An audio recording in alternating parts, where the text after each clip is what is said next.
Okay guys, I'm down at Blackpot's Weir in Datchet with Cllr Larcombe. There was an announcement yesterday about the funding for... You tell the story, because you've been living this story for the last 20 years. Tell us what happened last night and why we got to that point. So last night, without any notice whatsoever, Cllr Cannon announced that there wasn't the £43 million partnership funding available. Now that £43 million covers Channel 1, which is an extension of the Jubilee River here. It starts in Datchet, goes out through Horton and Wraysbury, and is part of the River Thames Scheme. Now the River Thames Scheme is a £640 million scheme, partially funded with partnership funding. Now Surrey County Council have already organised £270 million to cover their contribution towards the building of the scheme. But it appears that the Royal Borough of Windsor and Maidenhead, although they have had many years to get the partnership funding together, have failed. Not only have they failed, they are now trying to blame the government for failing to authorise whatever process was required to raise that £43 million. I am horrified, appalled. Yet again, Datchet, Horton and Wraysbury are the poor relations of the Royal Borough. Oh, and I better add Old Windsor to that as well, because they will suffer from this. Because the reality is, we've already spent, a bunch of years ago, we spent 100 million quid on the Jubilee River from Taplow down to Maidenhead, down to Windsor, to this point. Right. This is the bottom end of the Jubilee River. Right, okay, and we want it to go further, basically. Extended down to Teddington. And how far is that? Well, Teddington's a long way, isn't it? But the Royal Borough's bit of that, how far is the... It's about another 5 miles. Another 5 mile stretch. So Surrey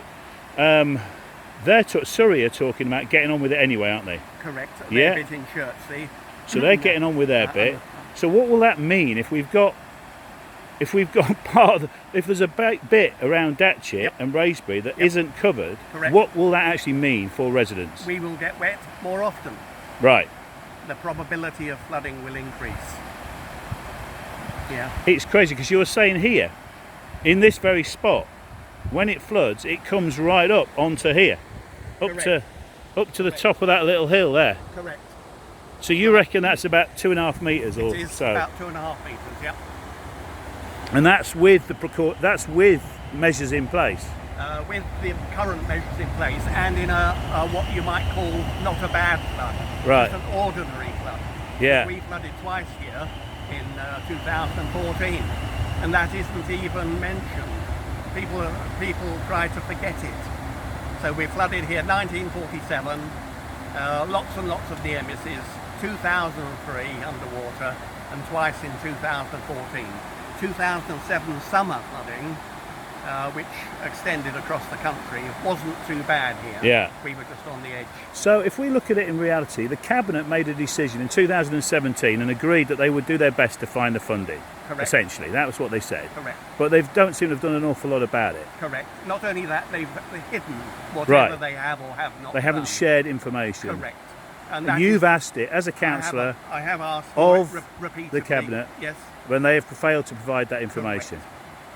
Well, that doesn't seem fair. We need to know why, or what actions they've actually taken, don't we? Well, that's what we need to know. What have they actually done to try and get that money together to make this happen, or have they just sat there and just let it drift on and worry about building flats in Maidenhead?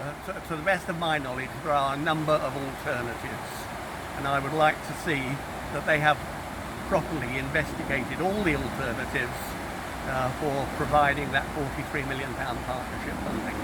Well, then surely they have a duty to respond. Surely they have to respond. They should respond. It must be constitutional that if a councillor asks questions, that they respond. So then we bring this to the overview and scrutiny panel and ask those very questions then, don't we? When I tried to get the subject onto the overview and scrutiny, and Cllr Cannon, the first thing he did was say, oh, well, they're too busy. So all that does is delay the investigation. It's always delay. It's always pushing back, isn't it? Absolutely. This seems to be a common thread, doesn't it? It's a habit. It's a habit. Yeah, it's a habit. Anyway, thanks you, and we better not rattle any more people to fall asleep. No, that's great. I have some really, really good stories. So if anybody's really interested in this, contact Councillor Ewan. Or flooding, or failure to maintain your water courses. I mean, this is how you got voted onto the council because of this. Precisely. Because You championed this, you lobbied this, you did everything you bloody well could to do your best. I first got involved with Wow, this, that's persistence. I admire that. Well done, mate. Well done. Thanks for your time. You're welcome.